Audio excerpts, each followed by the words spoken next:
Here's a feeling I hear from dental practice owners almost every week. The practice is full, the diary's packed, everyone's flat out, and yet somehow there's less money left at the end of the month than there used to be.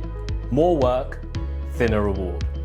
You're not imagining it, and it's not bad luck. There's a structural reason your profit is disappearing.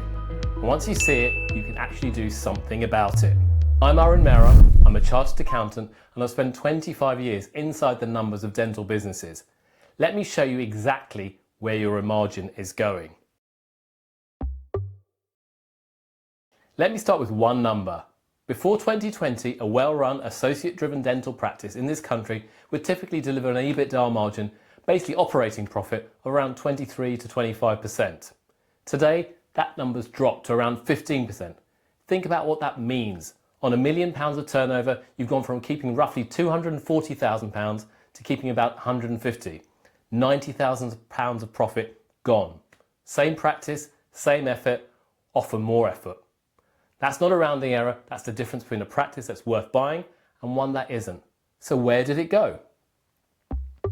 Your margin is being crushed in a vice, two jaws closing at the same time. From below, your costs are rising, especially people. The dental workforce shrank. Brexit alone took something like 30% available clinicians out of the system. Scarcity ultimately pushes up pay. Associates, hygienists, nurses, practice managers, all more expensive than they were. And since wages are your biggest cost, every rise eats straight into your margin. And then from above, you can't just put your prices up to cover it. On the NHS side, the funding is what it is. On the private side, there's a ceiling. Patients have only so much to spend. We're seeing the consequences in the headlines with people priced out of the care they need. So unlike most businesses, you can't simply pass rising costs onto the customer. Costs up, prices capped, the profit in the middle gets squeezed. That's the vice, and it's not going away on its own. So the instinct kicks in. I'll just do more patients, more hours, more chairs running, and I understand it. But here's the trap. If your margin is thin, doing more volume just scales up a broken model. You add patients, but you also add the cost to serve them. More clinician time, more nurse time, more materials. If each unit of work only carries 15% profit instead of 24%, running harder mostly buys you exhaustion, not wealth. So you don't have a volume problem, you have a margin problem. And you fix margin problems with the numbers, not with the diary. Now here's the good news. That lost margin doesn't vanish into thin air. It leaks out of specific, findable places. In practice after practice, it's the same handful. Leak 1, staff costs as a percentage of income. Not the raw number, the ratio.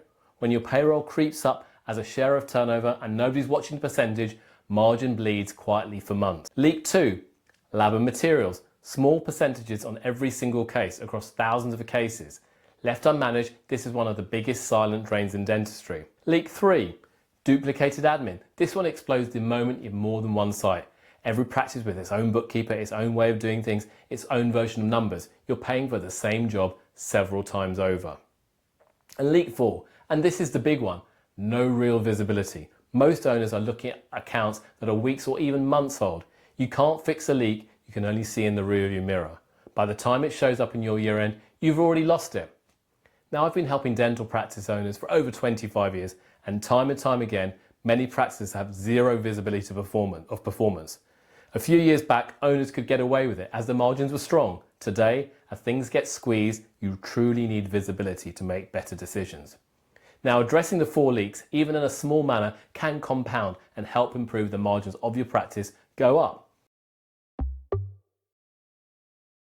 We recently carried this exercise out on a client's 4-surgery clinic. By reviewing them and re-engineering some of their processes, we managed to increase their margins from 15 to 21%, all through better financial understanding. So here's the mindset shift that fixes it. Stop treating your profit as something that happens at the end of the year. Start engineering it on purpose. And here's how. 1. Get real-time numbers, a proper financial dashboard, so you can see this week which site, which chair is actually profitable. Visibility first, everything else follows from it. 2. Standardize across sites. One way of doing things, one set of KPIs, one source of truth. Kill the duplication. Benchmark every practice against the other so the strong ones lift the weak ones. 3. Take the back office off your clinical team. bookkeeping, payroll, reporting, admin. None of it needs to sit on expensive clinical or in-practice staff. Centralise it, automate it, or run it through a dedicated finance function so your clinical people do only clinical work. And 4, manage the leaks deliberately. Watch the payroll ratio, negotiate and monitor lab materials, review the percentages every month, not every year. Do these 4 things and you don't just stop the bleeding, you can claw real points of margin back. And remember, margin compounds. A few points recovered across several sites is a transformed business.